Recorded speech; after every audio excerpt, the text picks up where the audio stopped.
Alors, qu'est-ce que c'est les arts libres ou les 7 arts libéraux? Comment ce concept s'est-il formé?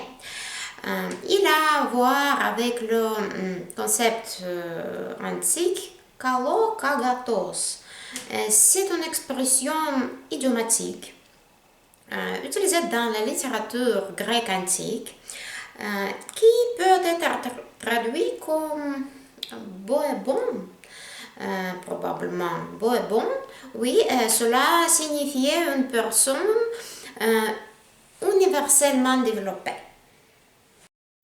Alors, étant un poète savant et théologien anglais, Alcuin dirigeait l'école palatine à Aix-la-Chapelle au 6e-7e siècle de notre ère.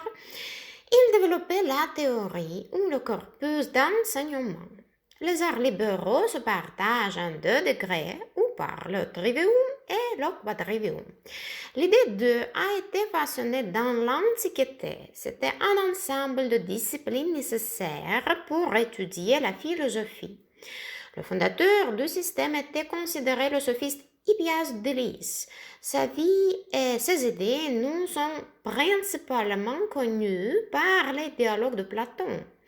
Il était un savant et encyclopédiste. La compréhension de ce système s'est formée dans la Rome antique. Vous pouvez vous rappeler par exemple la lettre 88 de Sénèque, je veux dire lettre morale à Lucilius. Martianus Capella, au 4e siècle de notre ère, équilibré de tous les arts libéraux à son œuvre, les noces de philologie et de Mercure. Ce livre a en effet été l'encyclopédie la plus utilisée durant le Moyen Âge. C'était un traitement complet de tous les arts libéraux. Les arts libéraux dans ce livre se présentent comme ces demoiselles d'honneur, ce sont les figures allégoriques. Et ainsi par rapport au trivium et le quadrivium. Le trivium signifie le 3 chemins ou 3 matières d'études en latin, se consacre du pouvoir de la langue et plus précisément, il s'agit de l'expression, le raisonnement, la persuasion et séduction. Le concept de trivium se compose de grammaire, dialectique et rhétorique.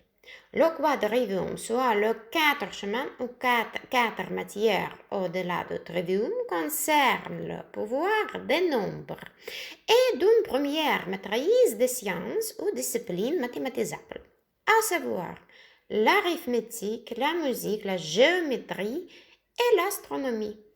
Dans le cadre du néoplatonisme, l'arithmétique était considérée comme la science la plus importante. Boethius croyait que l'arithmétique correspondait à l'établissement de la raison divine. Au début du Moyen Âge, le penseur envisageait l'application de la pratique antique à l'éducation des théologiens et philosophes.